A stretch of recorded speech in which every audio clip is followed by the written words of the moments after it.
തിരുവചന സന്ദേശങ്ങൾ ശ്രവിക്കുന്നതിനായി ഭാഗ്യവചനധാര ഇന്ന് തന്നെ സബ്സ്ക്രൈബ് ചെയ്യുക.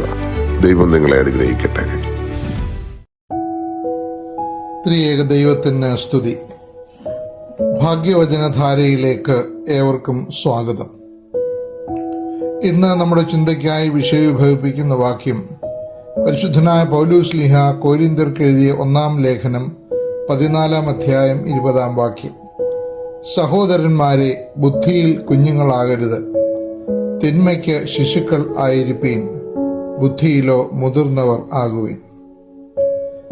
ലോകത്തിൽ നമ്മുടെ ജീവിതത്തിൽ വിവേകിയായിരിക്കുക എന്നുള്ളത് ശ്രേഷ്ഠതയാണ്.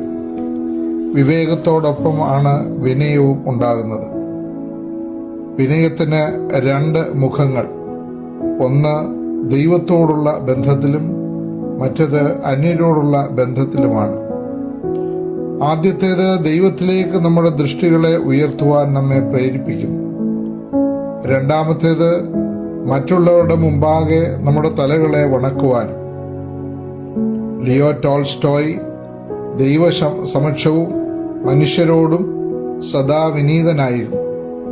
ഗുരുവും നാഥനുമായവൻ അന്ത്യരാത്രിയിൽ പാത്രത്തിൽ വെള്ളമെടുത്ത് ശിഷ്യന്മാരുടെ കാലുകൾ കഴുകി. മീഖാപ്രവചനത്തിൽ നാം വായിക്കുന്നുണ്ട്, മനുഷ്യ, നല്ലത് എന്തെന്ന് ഞാൻ നിനക്ക് കാണിച്ചു തന്നിരിക്കുന്നു. ആകയാൽ ന്യായം പ്രവർത്തിപ്പാനും ദയാതൽപരനായിരിക്കാനും നിന്റെ ദൈവത്തിന്റെ സന്നിധിയിൽ താഴ്മയോടെ നടപ്പാനും അല്ലാതെ യഹോവ എന്താണ് നിന്നോട് ചോദിക്കുന്നത് എന്ന്.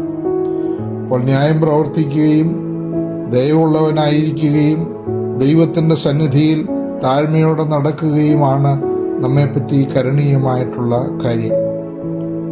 പൗലോസ് അപ്പോസ്തലൻ നമ്മെ ഉദ്ബോധിപ്പിക്കുന്നു, ഈ ലോകത്തിന്റെ മാനദണ്ഡങ്ങൾ നിങ്ങൾക്ക് ആധാരമായിരിക്കരുത്. ദൈവം നിങ്ങളുടെ മനസ്സ് പുതുക്കി നിങ്ങളെ രൂപാന്തരപ്പെടുത്തട്ടെ. ഈ ലോകത്തിൽ ജീവിക്കുമ്പോൾ 3 വിശ്വാസങ്ങൾ നമ്മെ ഭരിക്കേണ്ടതാണ്.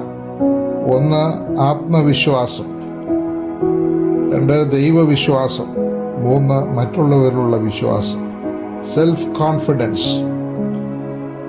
ജീവചരിത്രങ്ങൾ വായിക്കുന്നതിൽ കൂടിയും നല്ല ഉൾക്കാഴ്ചകളിൽ കൂടിയും നാം ആർജിച്ചെടുക്കേണ്ടതാണ് ആത്മവിശ്വാസം. ദൈവവിശ്വാസം നമ്മുടെ ജീവിതത്തിന് ഏറ്റവും അനിവാര്യതയാണ്. മറ്റുള്ളവരിലുള്ളതായ വിശ്വാസം. എല്ലാ മനുഷ്യരിലും നന്മയുടെ അംശമുണ്ട് എന്ന് നാം ഓർത്തിരിക്കണം. വ്യക്തിബന്ധങ്ങൾ ഭദ്രമാക്കുന്നത് വിജയത്തിന് സാധിക്കും.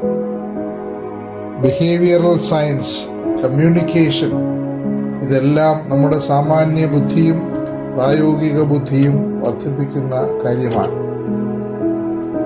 ഉന്നത സ്ഥാനീയരെയും താഴ്ന്ന നിലയിലുള്ളവരെയും മറ്റുള്ളവരുടെ നിലയിൽ നിന്നുകൊണ്ട് ചിന്തിക്കുവാൻ നമുക്ക് സാധിക്കണം. നല്ലത് കണ്ടാൽ പ്രശംസിക്കണം. നമ്മുടെ ബന്ധങ്ങൾക്ക് മധുരമുണ്ടാകണം.